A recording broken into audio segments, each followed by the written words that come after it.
मोटू थाना रे दी गोटी झीर जघन्य भाव रे हत्या करा जायछि गैंग रेप करिसंती तार जौन पार्ट जो अछि भेजिना पूरा होल हेगी थिला समस्त स्टेटमेंट रे हम जानिलु आ तार दीटा गोड़ भंगा आइछि हाथ भंगा आइछि किंतु रिपोर्ट कहूछि डॉक्टर पीएम रिपोर्ट कहूछि जे से आत्महत्या करिसंती तो इबोली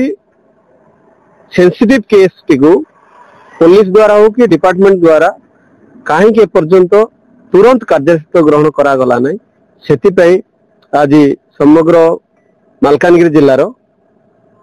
विभिन्न संगठन माध्यम आईआईसी माध्यम जानवा आसी किंतु आईआईसी कौन प्रकार सहयोग पाइनु किंतु आगामी 24 तारीख दिन सशस्त्र सहित आमे प्रतिवाद करूँ आ सरकार को चेतई देबू कि आदिवासी प्रति जो अन्याय अत्याचार होची आउ आदिवासी माने ये जिलावासी बर्दाश्त करेंगे। पुलिस कहूँ जो सांस अवरोध मृत्यु होती डॉक्टर रिपोर्ट कौन एटा सत कि एटा निश्चित भाव लज्जाजनक पुलिस श्वासरुद्ध नहीं कि जो स्टेटमेंट दौची या निहाती निंदनीय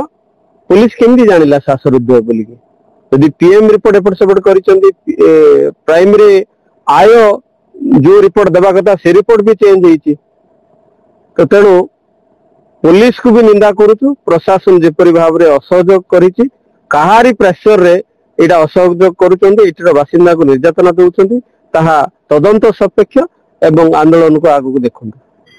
आम नाम ममता छोड़ी मो झील ना मंदिराश्वरी आ गोटे झील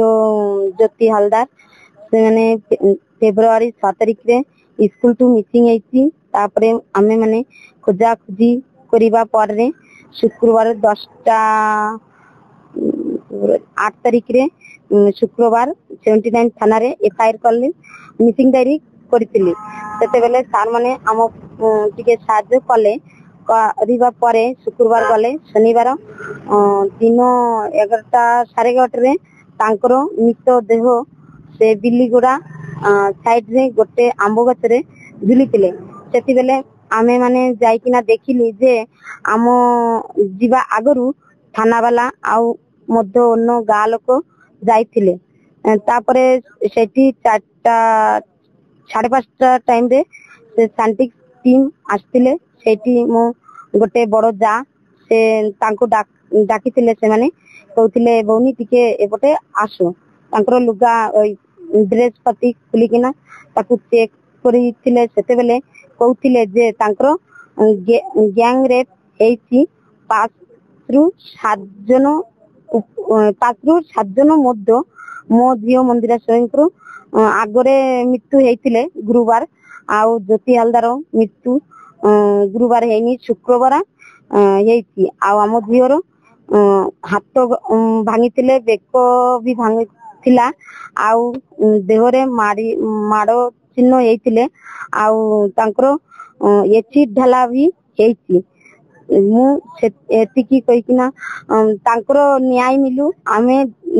आमु तो कांदुची एति पाई मु चाउची जे आम बोली आउ कोन मां जेनो से माने न कांदे मु न्याय चाउची मु चाउची मो जियो सहित जे माने दुष्कर्म करथिले तांकर फांसी हेउ मु चाउची जे तांकर फांसी हेउ। आज आम बर्तमान मोटो थाना अच्छु तो आम आसलु जो आईसी सार मिसापी जो आम दुईटा जो रैंकिंग से विषय नहीं आम आसलु किंतु आईसी सार तो दुर्भाग्य रेटे ना छुट्टी रे अच्छा किंतु बाद भी से अच्छा किंतु आमको ए प्रकार दुर्व्यवहार कर आम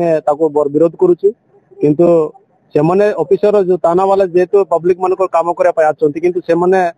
से प्रकार नुहति से माने तांकर निजर काम व्यक्तिगत काम से ऑफिस रे बचुंती किंतु पब्लिक रो काम करया से बचुना देखु से झील मानकर जो हत्या कराई माने निजे सुसाइड करछंती बोल के मोटो थाना एवं 7 थाना वाला जो रिपोर्ट देछंती आमे ताको विरोध करूछु किंतु जते बेले जो दुईटा भणी महेंद्रा सोडी एवं ज्योति हालदार जते बेले जो गछ आंब गछरे जो बिलगुड़ा से साइड जते गछरे एंगिंग केइतिले जते बेले मु मध्य थिली से जगह रे କିନ୍ତୁ ସେଠି ଯୋଉ ଆମର ଯୋଉ କୋରାପୁଟ ସାଇଣ୍ଟିଫିକ ଆସିଥିଲେ ସେ ଜାଗାରେ ମୁଁ ମଧ୍ୟ ଥିଲା, ଆମର ଯୋଉ 124 ଅଙ୍ଗନବାଡି ୱାର୍କର ମଧ୍ୟ ଥିଲା, ସେ ପାଖରେ ଥିଲା ପଞ୍ଚନାମା କଲା ବେଳକୁ ସେଠି ମଧ୍ୟ ସାଇଣ୍ଟିଫିକ କହିଥିଲେ ଯେ ନାଇଁ ଆମର ଏସଟି ଝିଅକୁ ବେଶୀ ଦୁଷ୍କର୍ମ କରିକି ତାକୁ ହତ୍ୟା କରାଯାଇଛି, ତାପରେ ଆହୁରି ଯୋଉ ବେଙ୍ଗଲୀ ଝିଅକୁ ହତ୍ୟା କରାଯାଇଛି ବୋଲିକି ସେ ସ୍ପଟ ରେ କହିଛନ୍ତି। କିନ୍ତୁ ଏବେ ଯେତେବେଳେ ରିପୋର୍ଟ ଦେଲା ବେଳକୁ ଆମ ରିପୋର୍ଟ ଭୁଲ ଦେଇଛନ୍ତି, ଏଟା କିଛି ତାତ୍ପର୍ଯ୍ୟ ହେଇକି ସେମାନେ ହେଇଛନ୍ତି ବୋଲିକି ତାଙ୍କର ଦେହରେ କିଛି ମାଡ ନାହିଁ ବୋଲିକି ରିପୋର୍ଟ ଦେଇଛନ୍ତି। ଏଟା କିନ୍ତୁ ଆମେ ଆକୁ ପୁରା ବିରୋଧ କରୁଛୁ। ଆମର ଆଗାମୀ ଦିନରେ ଆମର ନିଷ୍ପତ୍ତି ହେଇଛି, ଆମର ମାଲକାନଗିରି ଜିଲ୍ଲା ଯେତେ ବି ଆମର ସମାଜ ଅଛି ସବୁ ସମାଜର ସମ୍ପ୍ରଦାୟ ମାନେ ଆମେ ଏକଜୁଟ ହେଇକି ଆମେ 24 ତାରିଖରେ ଆମେ ପୁରା ମାଲକାନଗିରି ଜିଲ୍ଲାରେ ଆମର ଆନ୍ଦୋଳନ ହବ। ଆମର ଖାଲି ମାଲକାନଗିରି ଜିଲ୍ଲା ନାହିଁ, ଆମର ଓଡିଶାରେ ମଧ୍ୟ ହବ। ଆମର ଓଡିଶା ନାହିଁ, ଆମର ବାହାର ରାଜ୍ୟରେ ମଧ୍ୟ ଆମର ଲୋକ ଆସୁଛନ୍ତି, ଆମର ସପୋର୍ଟ କରିବେ। এই দুইটা ভৌণিকর কু প্রকার ন্যায় পাইব, আমি সে ন্যায় ন পাইবা পর্যন্ত আমি মালকানগিরি কলেক্টর অফিস আমি ঘেরাও করব। যদি ন্যায় পাইব না তাহলে আমি ন্যায় দেবে না সরকার, জেলা প্রশাসন যদি ন্যায় দেবে না তাহলে আমি আইনକୁ ହାତ ନେବା ପାଇଁ ଆମେ ଚେଷ୍ଟା କରିବୁ ପୁରା କରିବୁ। ଆମେ ଯେତେବେଳେ ଆମର ଏଠି 74 ମସିହାରେ ଯେତେବେଳେ ଯୋଉ ସ୍ୱାଧୀନତା ହେଲା ପୂର୍ବରୁ ଆମେ ଏଠି ମାଲକାନଗିରି ଅଛୁ, ସରକାର କିଛି ସରକାର ନଥିଲା ସେ ସମୟରେ ଆମେ ଏଠି ଆଦିବାସୀ ଲୋକ ଏଠି ଶାନ୍ତି ସଂଗଠନ ଥିଲୁ, କିଛି ଅଫିସ ନଥିଲା, କିଛି ଥାନା ନଥିଲା, ସେତେବେଳେ ଆମେ ଶାନ୍ତି ସଂଗଠନ ଥିଲୁ, ଆମେ ସେ ଜିନିଷ ଆମେ କରୁଥିଲୁ। କିନ୍ତୁ ଏବେ ଆମେ ଯୋଉ ସରକାର ଅଛି ଥାନା ଅଛି, ଥାନାକୁ ଆମେ ଆଶ୍ରୟ ନେଉଛୁ, କିନ୍ତୁ ସେ ଥାନା ବାଲା ଆମକୁ ଅନଦେଖା କରୁଛନ୍ତି। अधिक अपडेट देखिबा पई न्यूज ओडिया 30 चैनल को लाइक शेयर एवं सब्सक्राइब करंतु।